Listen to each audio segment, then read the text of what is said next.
bang makita sagot sa iyong panalangin at maranasan ang pagpapala niya sa atin? Gusto mo bang marating ang matayong na tanawin? Umasa tayo sa Diyos at ito'y mararating. Hintayin mo lang ang hangin, ang Espiritu ang mag-aangat sa atin. Lilipad na tulad ng mga agila, lumalakas ang sino bang nagtitiwala. Kahit may bagyo, hindi mangangamba. Lilipad na tulad ng mga agila.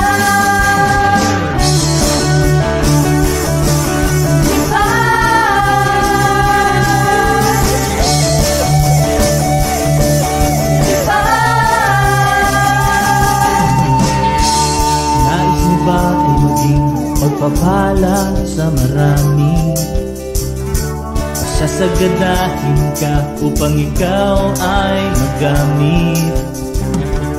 Gusto mo bang umangat at lumipad sa langit?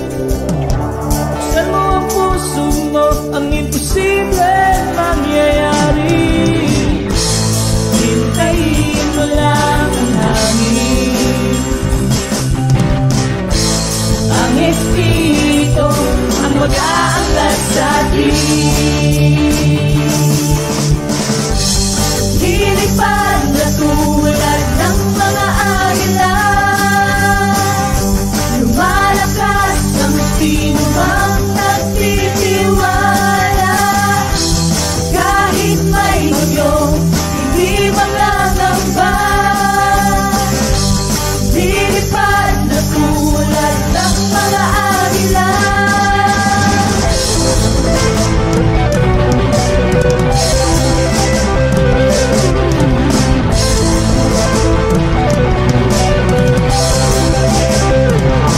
Tanda at magtiwala sa Diyos na lumikha, walang hangarang kapangyarihan. Lahat magagawa, kalakasan niya'y sapat. Sa ating tayo'y nagpihina, manatiling nasa Diyos, at ikaw ay sisila'y.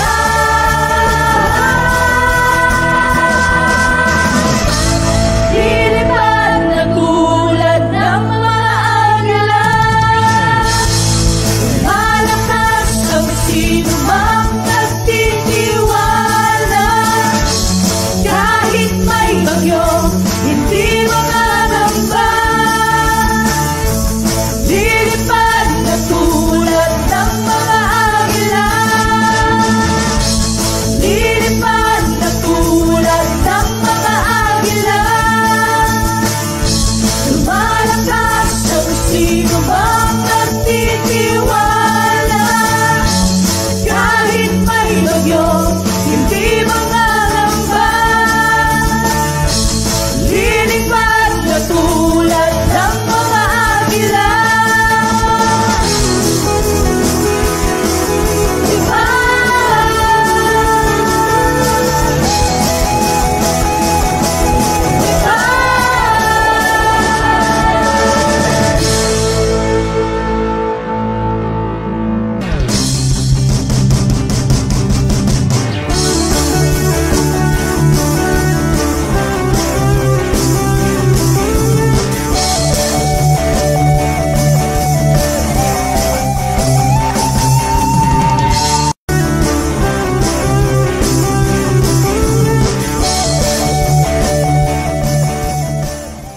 Verse 1, there was a man from Ramat Taim Zovim in the hill of country of Ephraim.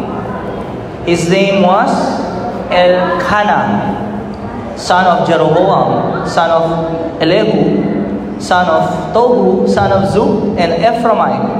He had 2 wives.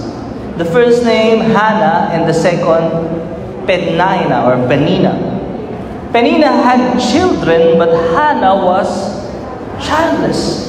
This man would go out from the town every year to worship and to sacrifice to the Lord of armies at Shiloh, where Eli's two sons, Hophni and Ephinenas, were the Lord's priests. Verse 4, whenever Elkanah offered a sacrifice, he always gave portions of the meat to his wife Penina and to each of her sons and daughters.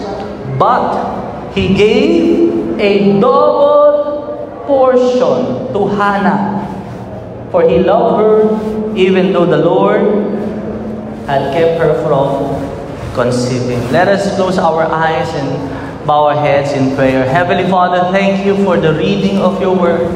Thank you for this moment that we can dwell together in unity, expecting to be blessed, to be guided, directed by your Holy Spirit.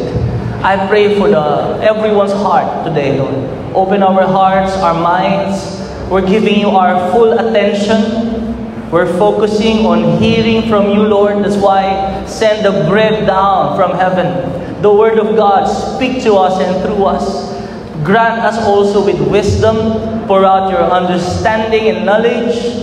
Illuminate your word for everyone. Thank you, Father. We will be transformed by the power of your Holy Spirit. Let your grace be sufficient for us, for your power is made perfect when we are weak. In Jesus' name we pray. Amen. Palakpakan natin ang salita ng Panginoon. Praise God. You may be seated in the presence of the Lord.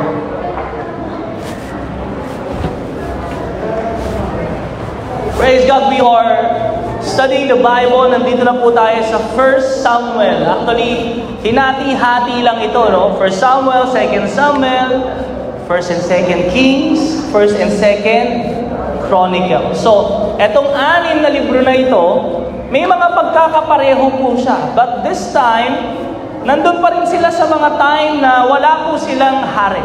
Okay? So, we're opening the book of Samuel with the prayer of Hannah. So ano po ba yung background? So bago tayo magpunta dun sa message itself, sino rito naranasan mo na may mga haters ka, bashers ka? Taas kamay. Okay. Yung ikaw na nga yung kawawa, kinawawa ka pa. Parang napakasakit naman nun. Tama ba? They have bashers, they have haters. You're not doing anything but they're still mad at you. Yung presence mo itself, nanggigigil na sila, naiinis na sila kapag nandun ka. So yung mga tao na ito against you, hindi mo alam yung dahilan bakit galit na galit sila sa'yo. And this was the story of Hannah. Okay? Meron siyang basher. May hater siya na ang pangalan ay Penina. Okay. May kilala kayo si Penina? Yun yung basher ni Hannah. Hannah means grace. Okay, ang ibig sabihin ng pangalang Hannah, it means grace. So for this moment, the background, nagkaroon na po ng national decline. The people of God, the Israelites, yung Israel ngayon, sila yung mga pinili ng Panginoon, they have forgotten the Lord. Remember in the book of Judges, they do everything what is right in their own sight. Pakinggan nyo ha, kung ano yung naisip nilang tama, yun na yung kanilang gagawin. What else? The condition of the people, they have hard hearts. They have forgotten the Lord. Even the leaders that are called judges. Naalala nyo yung judges? They become morally corrupt. So the Israelites, the people of God, there's no one leading them. There's no one who's instructing them and guiding them. And they're getting nowhere. Wala silang napupuntahan. Parang tumba-tumba yung upuan, rocking chair. Tumatanda sila, nandun sila sa promised land, but nothing really is happening to their lives. They're not growing. They're not growing deeper, closer to God. They're not knowing the Lord. Kaya ang gusto ng Panginoon, I will teach you words na kung saan it's kinds of governments Number one, ito yung gusto ng Panginoon for His people and even for us. Yung kanyang governance, ang tawag doon, theocracy. Sabihin natin, theocracy. The word theo, God rules. Ang gusto ng Diyos, siya ang maghari sa ating buhay. Amen! Nga lang, dahil matigas ang ulo ng tao, naghahanap pa rin ng hari. And the first king of the people of Israel is King Saul. So, nagkaroon ngayon ng monarchy. Sabi natin, monarchy. But the problem with this king is also depending on himself. He has broken his relationship, his covenant with God. So from theocracy, God rules. Nagkaroon ng monarchy, man rules. One king who rules the people. Ano ang gusto ng Diyos? Magkaroon ng theocratic monarchy. Sabi natin, theocratic monarchy. That God will appoint a leader, a king, who will lead His people according to His laws. Naintindihan niyo po yun? Ngayon, ito yung 1 Samuel, 2 Samuel, 1 and 2 Kings, and 1 and 2 Chronicles. Puro P ito eh. Merong prophet na lalabas. And who's that prophet? Samuel. Di ba? Makikita niyo yun? Meron ding priest. Who's that priest? Eli. So, makikita natin yung paglabas ng mga tao na ito, pag-uusapan natin ito, kaya in-encourage namin to read your Bibles, 1 Samuel hanggang 2 Chronicles. And then, King Saul, and isa siyang politician. Okay, botohan na bukas. Alam niyo yung politician to si Saul? And there's a poet who is King David. Puro P. Priest, prophet, a politician, and a poet. Ayan ang pag-uusapan natin. But as we open the book of Samuel, we will study about the prayer of Hannah. The word prayer, lagi itong pinag-uusapan sa Bible, pero sabi nila, hindi daw ginagawa. Totoo kaya yun? Do you pray? How many times you pray? How's your prayer life? So meron tayong pag-uusapan 3 P. And we will study truths here kung ano ba yung prayer. Parang prayer 101. Okay? Maybe for some, this is a basic.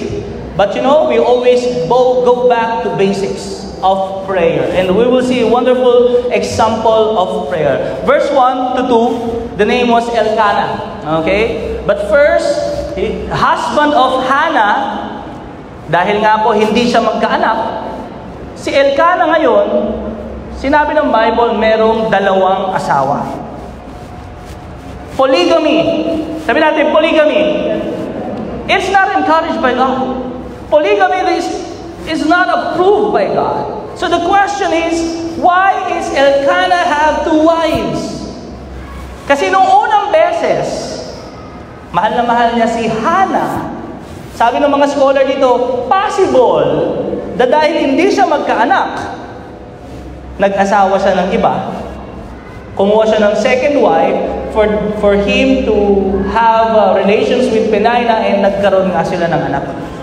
Minsan, he's longing for children, pero hindi niya yung nakuha kay Hannah. Kaya, ang ginawa niya, nag-asawa uli siya. What this tells us? Man's work.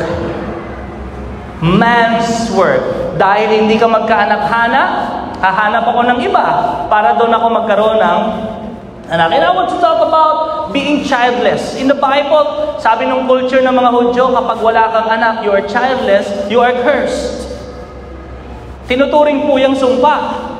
And for Hannah, it was very difficult, but let's put it in a biblical perspective. Listen, yung mga pagkakataon na nagtatanong tayo, bakit wala pa kaming anak? Bakit ginugusto namin magkaroon ng baby pero hindi pa kami nabibigyan? Well, I'll show you some answers. Number 1, let us remember that God is still sovereign. Amen? Pag sinabing sovereignty of God, He is in control. Kung ikaw ay nagkaanak, aksidente, hindi yun aksidente sa Diyos. God is still in control. Amen? Yun yung sovereignty of God. It's part of God's sovereignty. That's number 1. Pangalawa, maybe God is preparing you to have children. Maaring wala ka pang anak ngayon, but hold on, have faith. Maybe it's a time for preparation. Next year, 3 years, 5 years, magkakaanak ka rin. Amen! So minsan ganun yung question natin. Or some, maybe God is calling you for adoption. At ikaw ay mag-adopt. Ganun yun eh. Pag hindi ka magkaanak, alam mo, you really need to hear from God. Lord, ilang years na kami naghihintay, maybe God is calling you for adoption. And pang-apat, panghuli, maybe God is preparing you for a work or calling that requires you to have no children. Kasi alam naman natin, kapag marami kang anak, hindi ka agad basta makakaalis-alis. Tama ba? Naintindihan niyo? So those 4 things, let us see that fertility, having children, is part of God's sovereignty. Nasa kanyang kamay, walang aksidente. Pangalawa, inahanda ka niya. Next year, next 5 years, bibigay ni Lord. At kung hindi man, baka gusto ni Lord, mag-adapt ka. Pangatlo, pang-apat, panghuli, ang gusto ng Panginoon, marahil ay mag-focus ka sa calling, sa ministry na ibibigay niya sa iyo. So Hannah was childless. And imagine this, next verse. Every year, alam niyo po ba pag binasa niyo yung Chronicle, si Elkanah, isa siyang Levites, lahi siya ng ni Levi. So ibig sabihin, priestly yung kanyang generation. Sabi niya rito, every year, to worship, to sacrifice to the Lord. So nagpupunta po sila doon, nag-aalay. He was a godly man. He wants to follow God. He wants to honor God. Tapos nung may offering na, ang sabi rito, He gave double portion to Hannah.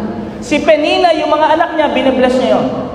Pero pag kay Hannah na, mag-isa lang si Hannah, doble ang binibigay niya. Pero ang sabi ng Bible, ito yung talagang nagiging problema. Next verse. Sabi rito, verse 6.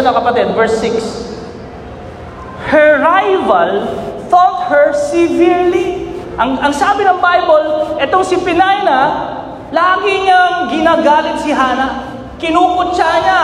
Wala kang anak, meron kaming anak, ikaw lang yung wala, tagal mo na naghihintay, worship ka pa. Lagi ka pang sumasama sa amin, pero curse ka naman. Imagine that. Taunt her severely. And sabi rito, year after year. So itong hater na ito, itong basher na ito, how did Hannah respond? Sabi, Hannah would weep and would not eat. Grabing depression, no? Grabing kalungkutan. Look at here. They are coming to the house of the Lord. This speaks something. Sa pagpunta natin sa tahanan ng Panginoon, may mga pagkakataon na hindi mo na-enjoy yung presence ng Lord. Pumupunta ka dito, malungkot ka. Bakit? Nagkaroon kayo ng away sa bahay eh. Hello? Naintindihan niyo ba yun? They were coming to God, worshiping God, pero si Hannah umiiyak, ayaw kumain. Bakit? Inaasar siya, inaaway siya. Nagkakaroon ng pagtatalo. That's reality to a lot of us. Kaya tayo malungkot, kaya hindi tayo maka-worship, hindi tayo makakanta kasi bago kayo pumunta rito, nagsigawan kayo. Parang di ata kayo na. Amen? Alam mo yun? Na pinipigilan ka pa ng asawa mong pumunta, ang daming hadlang, na-traffic ka, naapakan ka, wala ka na parkan. Pagdating mo rito, you're not enjoying the presence of the Lord. It's possible, yes? Na dahil sa mga away sa bahay, sa mga tao na nagbibigay sa iyo ng problema, when you come to the house of God, you're not enjoying His presence. Eto na. Listen, men of God, look at here. Anong sabi ni Elkanah? Umiiyak ka? Why are you crying, Hannah? Her husband Elkanah would ask, why won't you eat? Sabi nung asawang lalaki, why are you troubled?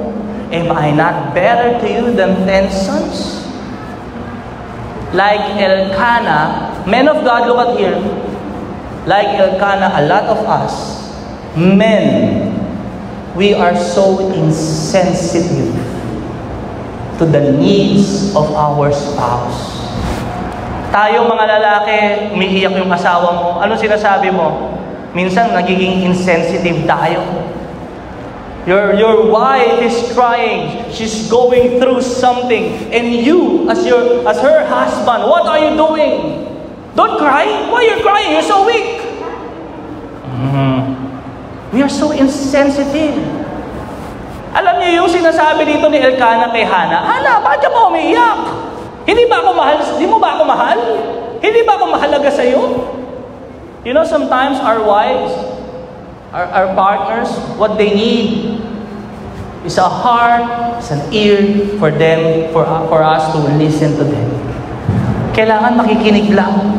Kailangan alam natin kung paano mag-converse. Umiiyak siya pero merong wrong response kay Elkanah. Gusto niya na makinig si Elkanah, yung kanyang asawa, pero ano sabi niya? Pambihira ka naman, iyak ka ng iyak. Sometimes we are invalidating the feelings of others. Alam mo yun, invalidate. Ano ka ba? Hindi ka dapat umiiyak. That's wrong. Ano yun, hindi niya pwedeng maramdaman na malungkot siya? Listen, people of God, nalulungkot ba tayo? Do we experience troubles in life? Do we cry sometimes? And if you look at here, look at me. If you're crying and you're down and you're weary and discouraged and you come to me, your pastor, you're crying, and I say to you, don't cry. Why you cry? How would you feel? Ayoko kausap to. Tama ba? Kaya yung mga asawa natin, baka ayaw tayong kausap kasi kapag kaharap ka nila at nag-open sila ng feelings, you invalidate them. We are emotional beings. Meron tayong pakiramdam, tama po ba? And for your marriage, for your relationship to work, you have to understand that your partner is a human being. Tao yan. Umiiyak. Nasasaktan. Gustong mag-open. Yes. You have to have the ears to listen. Hindi mo i-invalidate, huwag kang umiyak, masama yung umiyak. Mali. Kaya anong sagot ni Hannah? Wala. Wala siya, hindi na siya nagsalita. Kasi why? Hindi mo ako naiintindihan. A lot of people right now, in their relationship, nagkakaroon ng kaguluhan because they do not understand each other. Why? Her husband, his wife do not have the ears to listen. Kaya pwede ba next time pag umiiyak yung asawa mo, may pinagdadaanan? Anong problema? Sige, open mo sa akin. Amen! Malungkot kaya ata ngayon. Ano bang pinagdadaanan mo? Huwag mo sasabihin, ayos lang yan! Huwag lang laging ganon. Okay lang yan, kaya mo yan.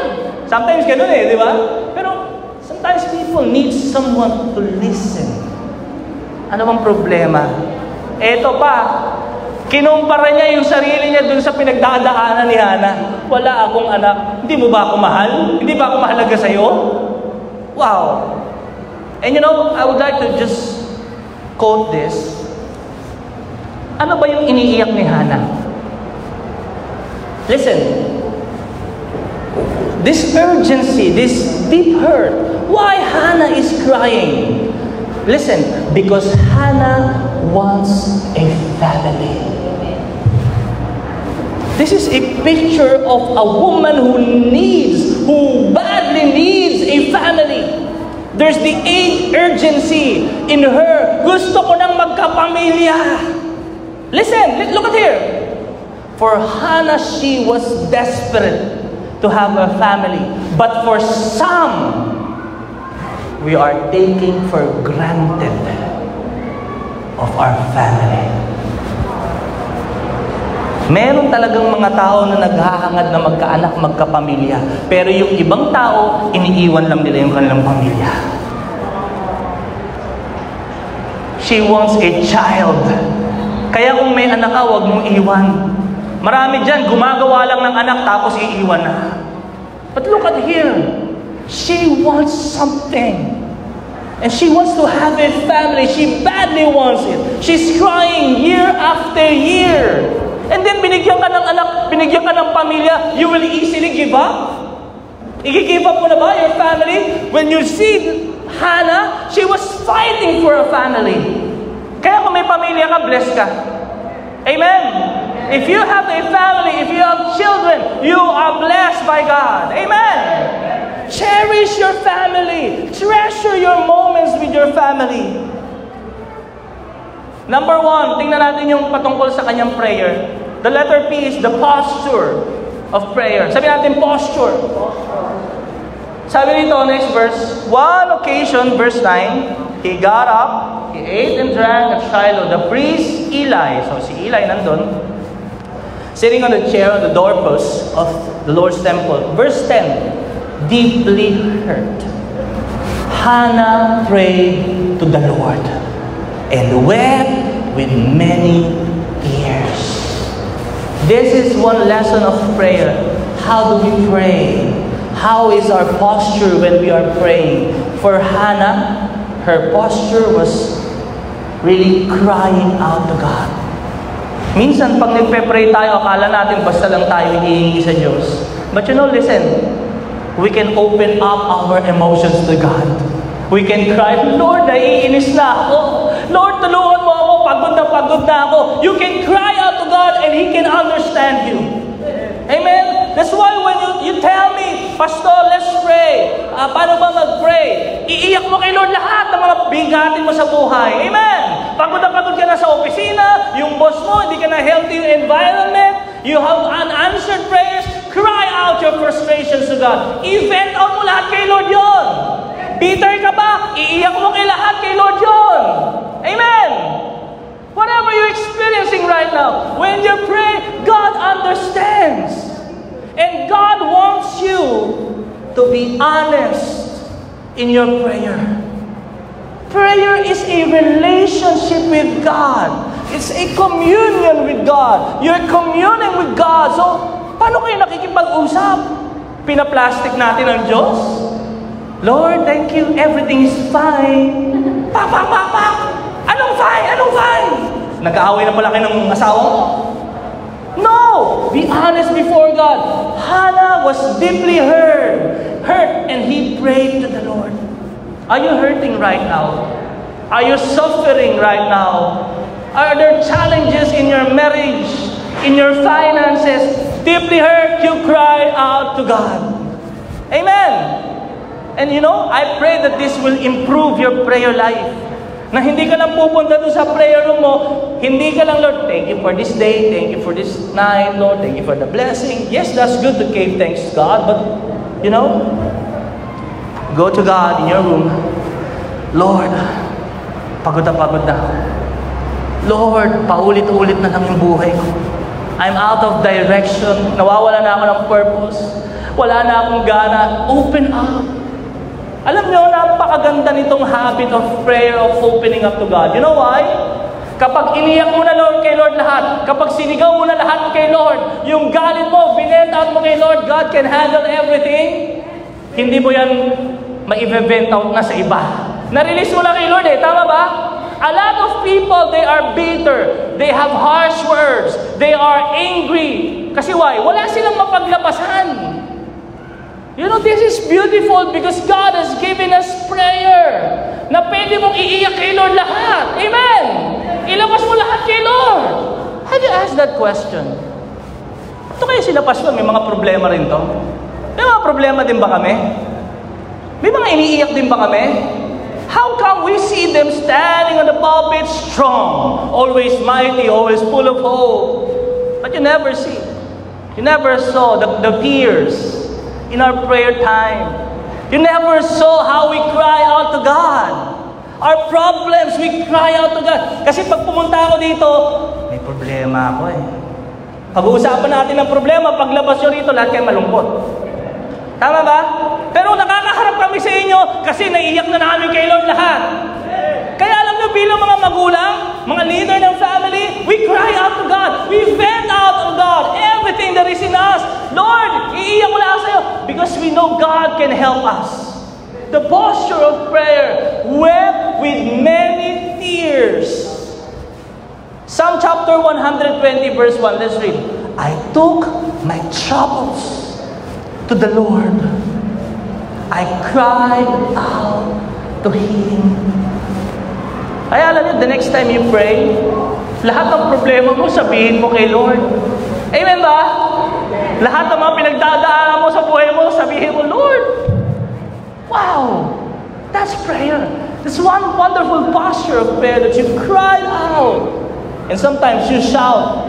Sometimes you just wept bitterly because of the problems you're facing. But you know the good news? Hindi ka naman itataboy ni Lord.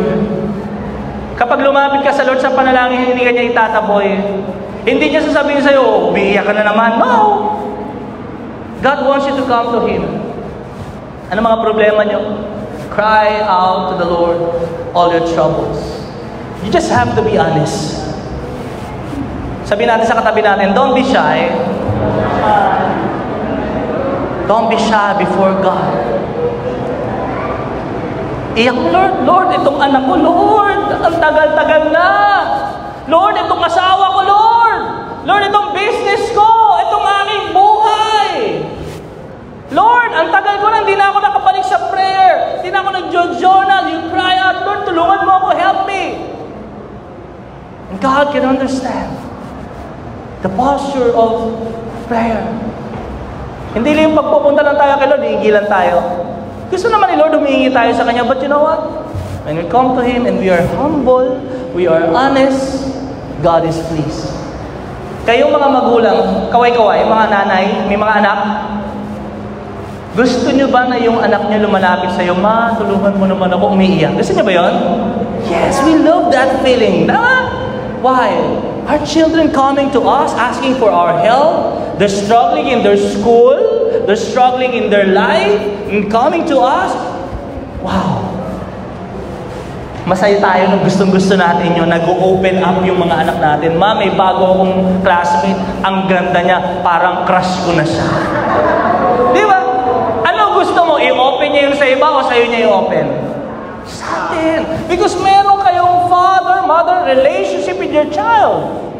Ganon din niya sa tatay natin sa langit. Gusto niya na nag-open tayo sa Kanya. Amen! Alam mo yung, Dad, yung ganito, yung classmate ko, ganito, may mga problema. We want them to open up to us. You know what's the first step for us to be healed of our troubles, suffering, all the wounds? You want to be healed? Yes or no? Yes. The first step is honesty. You be honest before God. That's the posture of prayer. Let's read in James 5:16. Always tell each other the wrong things you have done. Then pray for each other.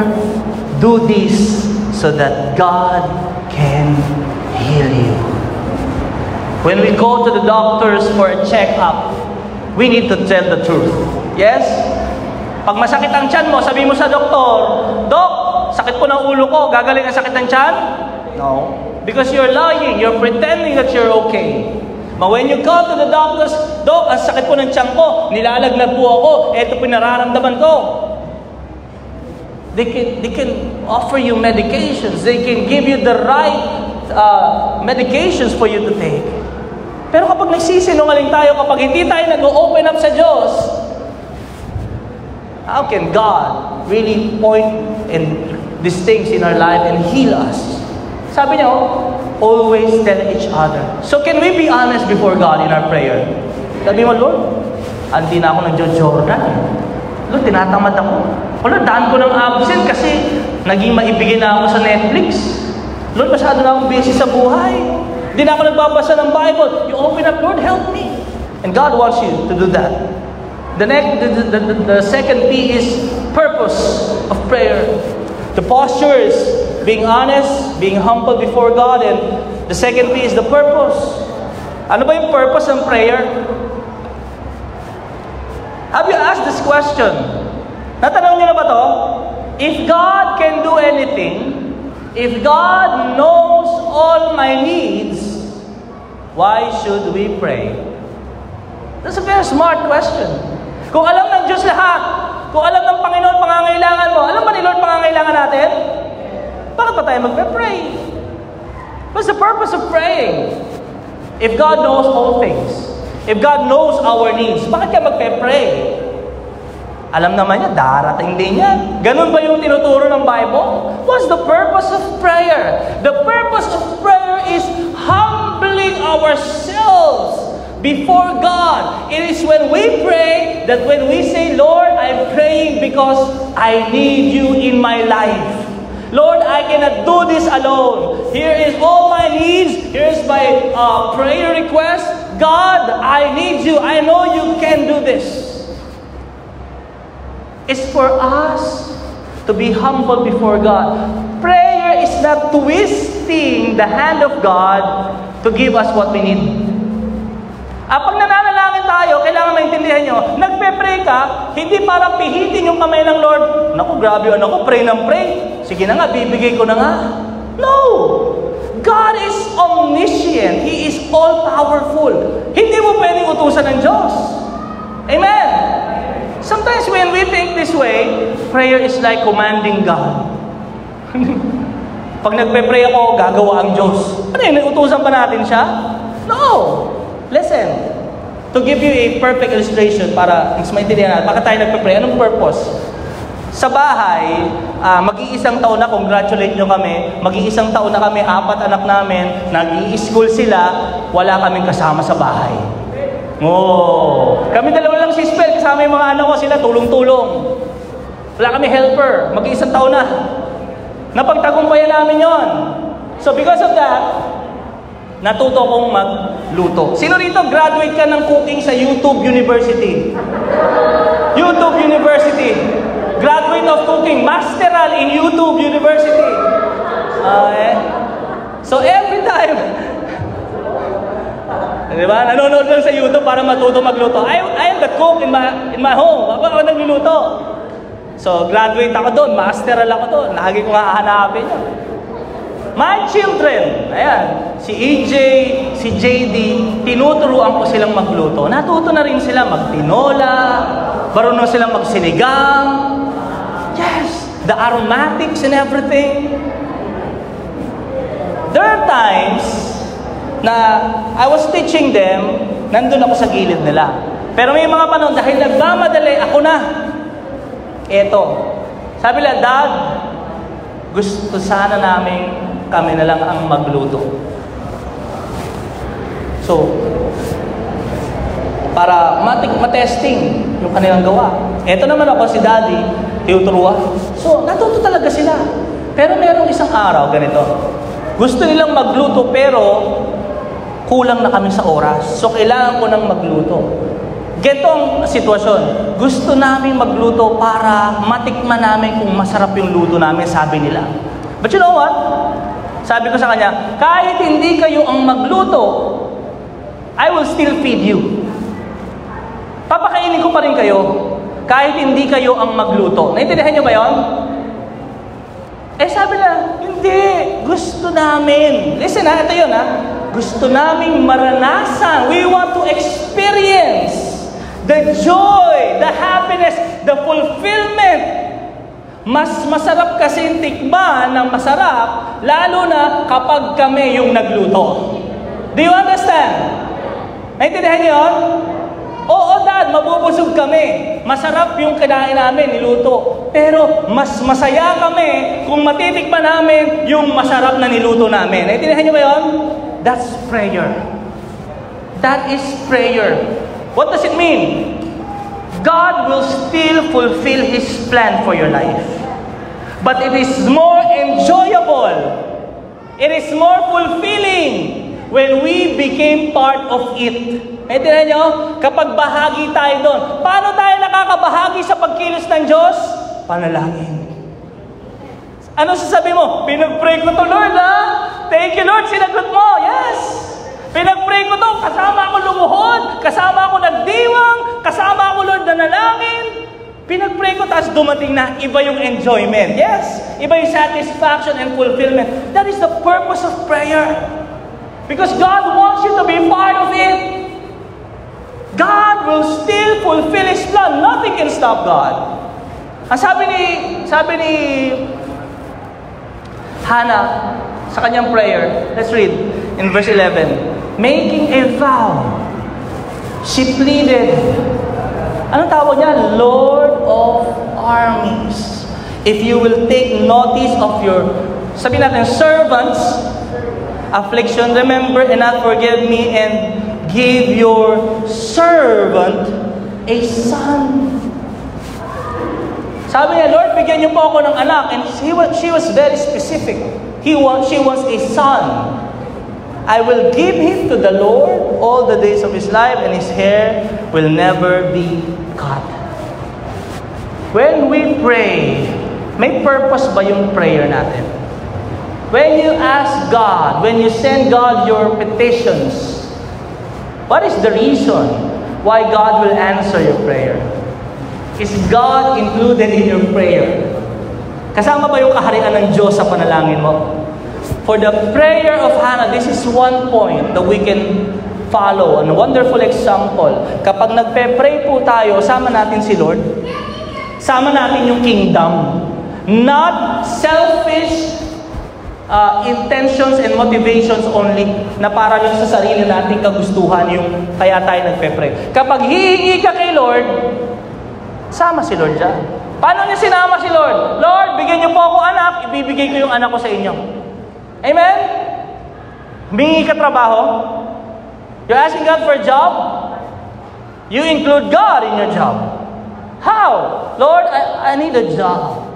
But the purpose of this job is to provide for my family, and also in my job, I will honor you. I will tell the people, I will use that as a platform to share the gospel in my company. Do you want business? Gusto nyo ng negosyo? Lord, bigyan niyo po ako ng negosyo para mas marami akong taong makilala at yung mga tao na yun ibabahagi kita. You see? Gusto mo ng anak? Gusto mo magkapamilya? Lord, give me a family. And I will dedicate my family to you. The question is, why God is not really answering our prayer? Baka kasi pang sarili lang. Baka kasi ang iniisip mo lang para sa ikasasaya at ikagagaan ng iyong buhay. But look at Hannah. Ang ganda ng prayer niya, no? 2 beses binanggit servant. Sabi natin servant. She acknowledges that when she prayed, she's not the boss. Sometimes when we pray, we look like the boss. Our prayer sounds, we are the boss. Lord, ang tagal mo naman, dapat sinagot mo na. Sabi ko, Tuesday dapat eh. You see? Lord, promote mo kasi ako, Lord. Who's the boss in your life? Who's the Lord? Who's the King and the Master of your life? Di ba nanghihingi tayo? Kapag nanghihingi tayo, hindi tayo yung boss. God is the boss of our life. God is the King and the Master of our life. And when we come to Him, we should be humble. Lord, yung humility, sabi niya, Lord, remember and forget me not. I will offer back my son to you. Verse 12, ano nangyari? Eto na. Kasi bumubulong lang siya. Ito While she continued praying in the presence of the Lord, Eli watched her mouth.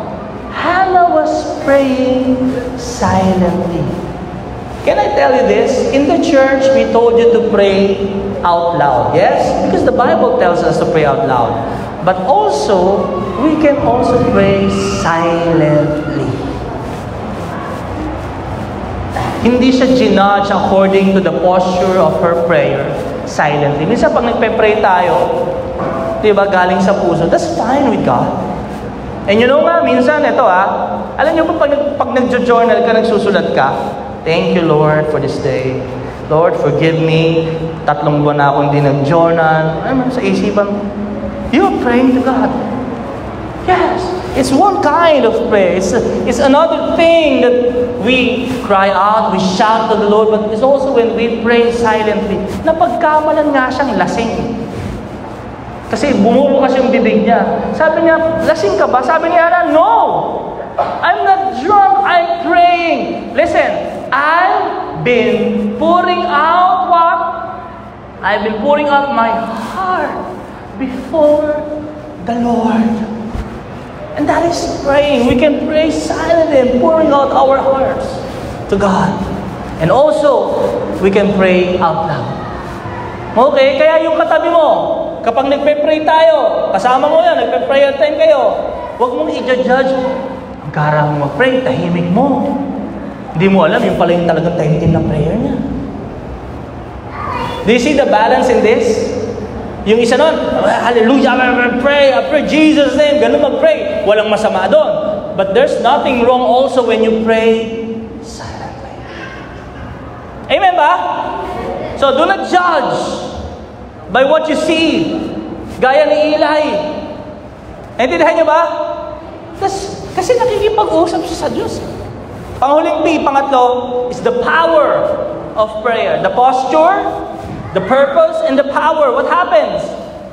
When she prayed, ito na. Diba, he was deeply hurt, he was crying, he did not eat. But look what happened in verse 13. Let's read.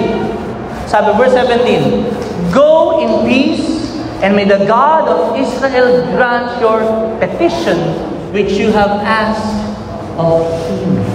So what happened? Sabi niya, so she went her way and ate, her countenance no longer sad. Malungkot ka ba ngayon? Marami ka bang pinagdadaanan? Alam mo, kapag nag-pray ka kay Lord, iniyak mo kay Lord, papawiin ni Lord yung kalungkutan sa buhay mo. Amen! A lot of us, minsan nag-i-stay lang tayo dun sa kalungkutan. No! Just come to God and pray to the Lord. Iiyak mo lahat kay Lord. Ano sinabi ni Eli? Sasagutin ng Panginoon ang iyong pinapanalangin. Her face changed. Her countenance changed. Hindi na siya nalungkot. Kaya alam nyo, one remedy for loneliness, for sadness, for anxiety, for things that frustrates us, prayer. Pag-pray natin yan. Kaya examine your life. Mas marami bang kalungkutan sa buhay ko? O kagalakan? Maybe we are lacking in our prayer time. Kaya alam nyo kapatid, nung sinabi niya, nag-iba, kumain na uli. Eto na. What is the power of prayer here? Next verse. The family rose early the next morning. I want to touch this. Nung sinabi ni Eli, di pa rin naman siya nagkaanak. But sabi niya, the next morning, they worship before the Lord. Sabihin natin, true worship. This is true worship. Hindi pa dumadating yung sagot sa panalangin mo, sumasamba ka na sa Diyos. Amen! Because we think, kakanta lang ako, I will sing, I will praise, I will worship, kapag binigay na ni Lord yung prayer ko. That is not worship. You worship for who God is, kung ano yung ginawa niya, kung sino siya. Kaya pag pumupunta tayo dito, kanina, praise and worship, kahit hindi pa dumadating yung hinihiling mo, sumamba ka na. Yun eh. Yun yung totoong pagsamba sa Panginoon. Hindi yung kasi, listen, it is always natural and always easy for a person to give thanks once that person has received. Tama ba? Madali kasi magpasalamat eh. Sweldo na. Woo! Praise God! Hallelujah! It's easy. But you know what is really genuine in the eyes of God? Na kahit hindi pa dumadating, sinasabi mo, hallelujah! You are worthy! You are worthy of my praise! You still worship God kahit hindi pa dumarating yung hinihingi mo. Amen! Wala pa! Hindi pa sinasagot yung prayer, but they worship before the Lord. And ito na, verse 20. The power of prayer. What happened? Hannah became pregnant, and in due time bore a son and named him Samuel. The word Samuel, his name means heard by God. So anong ginawa niya? Verse 21, and all his house went up to offer to the Lord the yearly sacrifice and pay his vow. Listen, nung sinagot ni Lord yung prayer request, patuloy pa rin sila dun sa pagsamba sa Diyos. hindi nawala yung kanilang devotion sa Panginoon. Hi! Nung sinagot ni Lord yung panalangin mo, tuloy-tuloy ka pa rin ba sa pagde-devotion mo? Nung sinagot na ni Lord yung prayer request mo, tuloy-tuloy ka pa rin ba sa pag-attend? Sa pag-worship mo? Sabi yun, daily sacrifice and pay His vow. Tuloy pa rin. Hindi nagbago yung kanyang devotion sa Diyos. Nagbago man yung kanyang estado, nanay na siya, pero hindi nagbago yung kanyang puso na sumasamba pa rin sa Panginoon. Mananamba pa rin. And this is the power of prayer.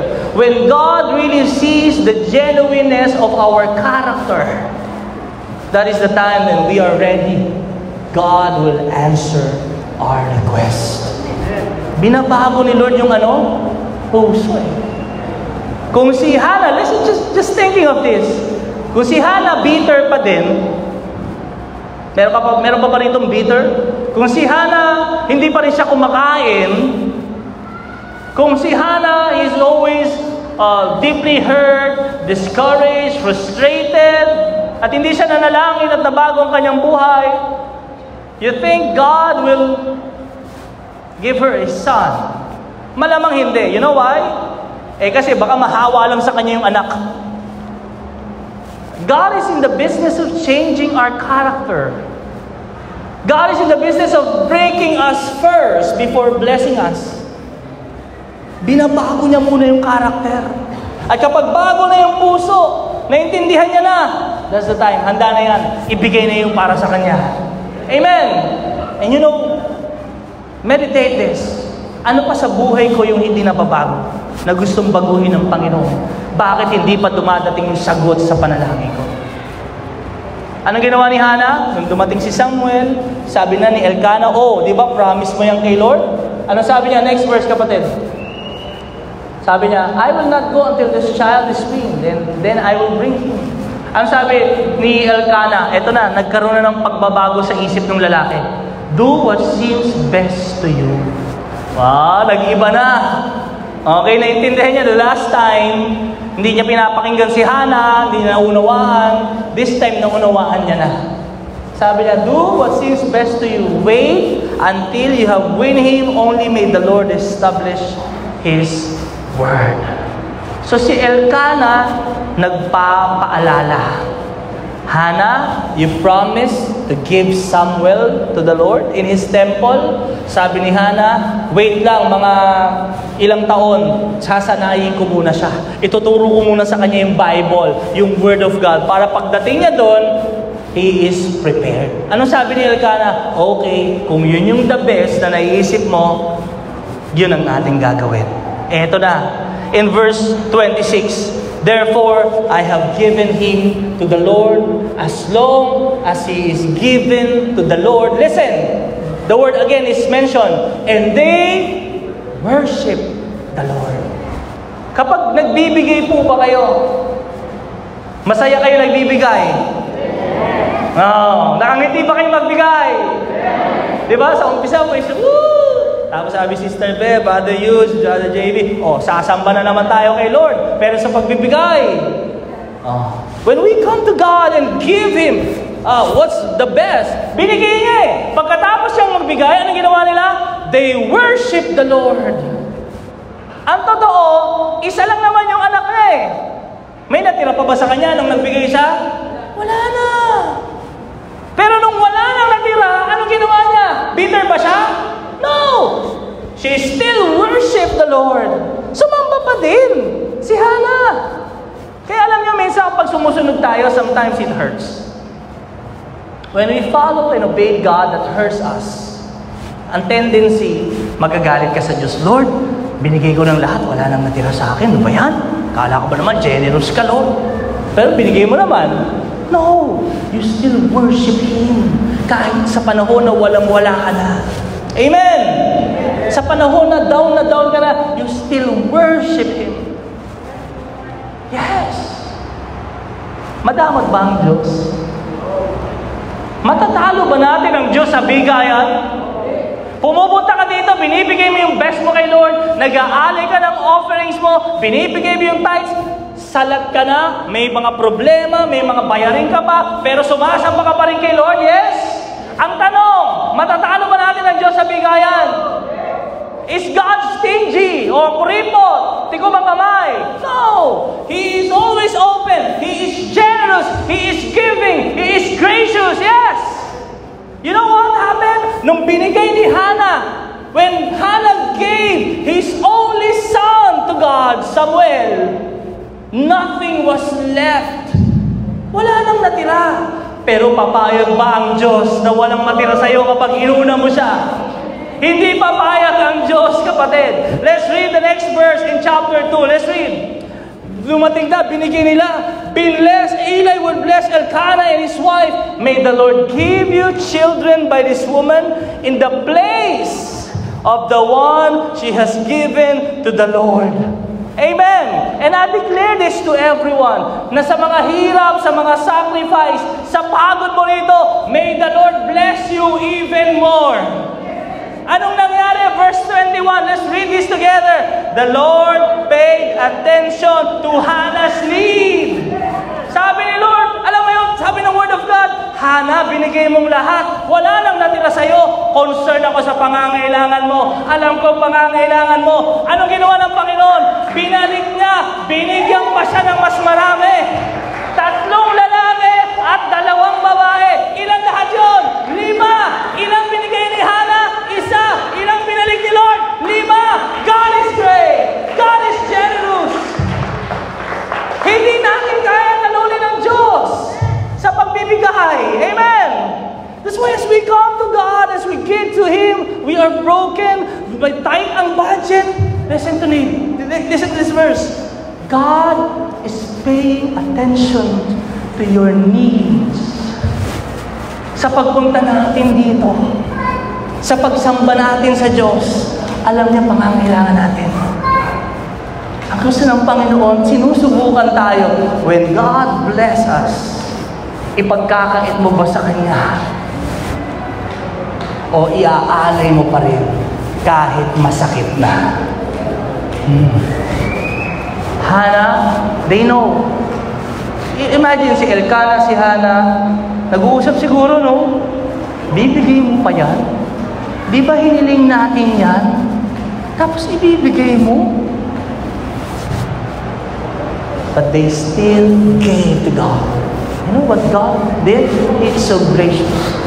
Pinapakita sa storya na ito na hindi talaga natin kayang talunin ng Diyos kapag bigayan. Hindi madamot ang Diyos. Sinusubukan niya lang kung nasa Kanya pa ba yung puso natin. And to finish all of this, Hannah was a wonderful picture of how it is so hard for her to give her only son, Samuel. Mahirap pong magbigay, lalo na isa lang yun. Tama po ba? Mahirap i-let go, lalo na kapag isa lang yun. It shows us the heart of God, how He loves us. Pinapakita dito ang puso ng Panginoon sa atin kung gaano niya tayo kamahal. Ikaw, nasabi niya, itong anak ko na to, ibibigay ko para sa iyo. Nag-iisa lang siya, bugtong na anak, dahil sobra kitang mahal. God so loved the world that He what? He gave His only Son. Pinapakita doon na ang tunay na nagmamahal laging magbibigay. At ang unang nagmahal sa atin at unang nagbigay, walang iba kundi ang Diyos. Kaya nararapat lamang na siya ay ating sambahin. Palapakan natin ang Panginoon. Let's always stand in prayer. And we will do this.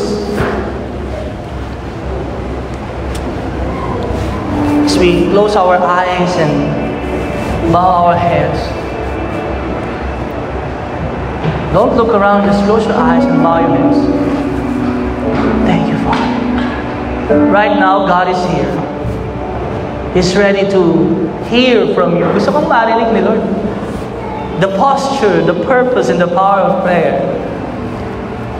God wants you to be honest before Him. God wants you to open up your heart. Vent out your frustrations, your anger, your struggles. But before that to happen, we need an established relationship with God. And that is through His Son, Jesus Christ. Let us come before the Lord and ask His forgiveness. Hingin tayo ng tawad, kapatid. Sa mga panahong kinalimutan natin ang Panginoon. In the time na pinagdudahan natin ang Kanyang kadakilaan at katapatan. Sa mga panahon na hindi natin ibinigay yung nararapat sa Diyos, let us ask for God's forgiveness. We need Him in our life. We need a Savior. And God gave it to us through His Son, Jesus. Everyone closing their eyes and bowing their heads, I want you to just ask God's forgiveness. Sabi mo sa Kanya, Lord Jesus, patawarin mo ako. Hingi ka na tawad. Come on. Forgive me, Lord. Sabi mo sa Kanya, I am a sinner. Makasalanan ako.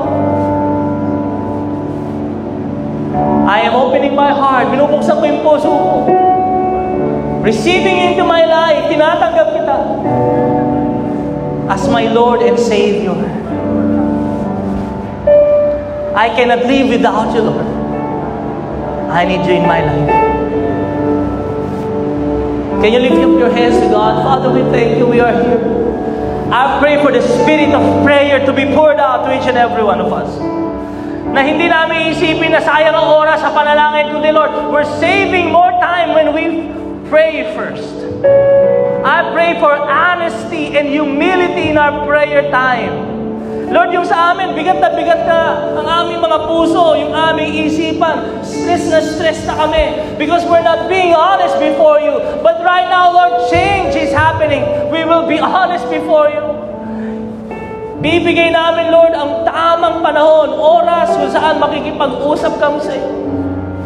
Patawarin mo kami sa mga pagkukulang namin. Forgive us, Lord, kung hindi kami nagpe-pray. Forgive us kung wala kami oras sa Bible. Kung hindi kami nakikipag-usap sa iyo dahil sobra na kami busy sa mga bagay sa mundong to.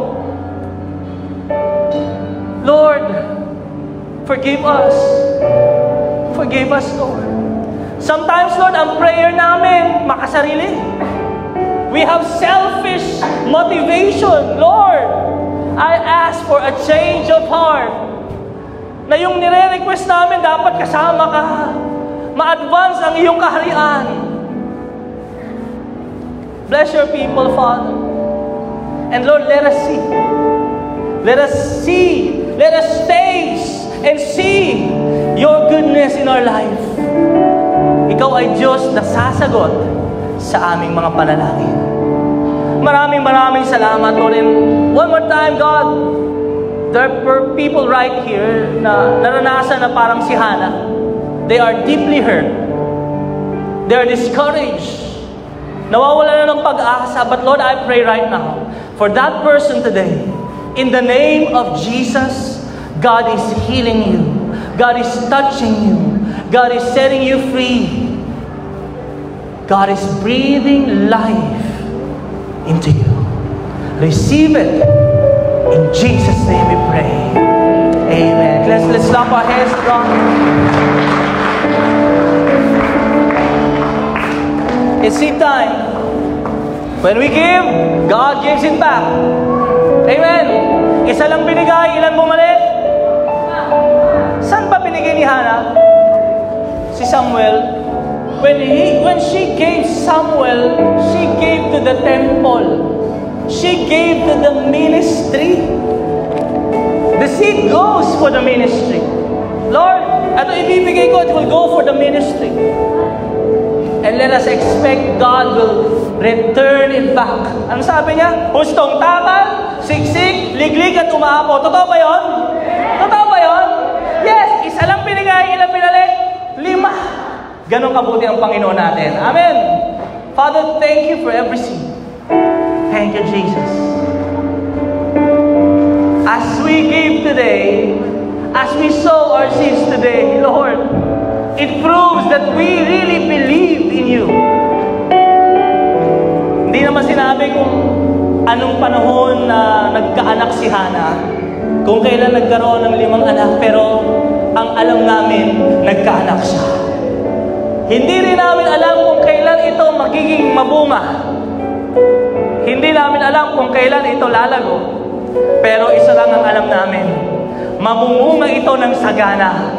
Hustong takal, siksik, liglig, at umaapaw. We believe, Lord. We receive in the power, Lord, in the power of the Holy Spirit, the power of your word, and we will obey. We will give back to you. In Jesus' name we pray. Amen. Amen. Come on, church.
Father, we thank you one more time sa mga salitang itinanim sa aming puso. We know, Lord, na ito'y tutubo, lalago at magkakaroon ng maraming bunga. Mga bunga na magtatagal at magbibigay karangalan sa iyo. Lord, salamat sapagkat nilalagay mo sa puso namin yung desire sa panalangin. We will spend more time in prayer. Our priorities will change. And we will prioritize our prayer time. Thank you for the change hearts, Lord. Thank you for the transformation that is happening. We believe and receive it. In Jesus' name. Amen. Amen. Praise God. Sumabay po ba kayo sa prayer kanina? Did you ask Jesus to come into your heart and receive Him as your Lord and Savior? The good news, anak ka na ng Diyos. Pinatawad na tayo ng Panginoon. Binigyan na tayo ng bagong simula. Kaya, let's declare this. Sabay-sabay. I am a child of the Most High God. I am blessed. I am full of wisdom, full of power, full of potential. I can do all things. I will overcome. I have a great destiny in Christ. I believe it. I receive it. In Jesus' name. Amen. Power is in you. Messiah. May the Lord bless you and keep you. The Lord's face shine upon you and be gracious to you. The Lord show you His favor and give you His peace. In Jesus' name. Amen. Now let's have a wait, sing it.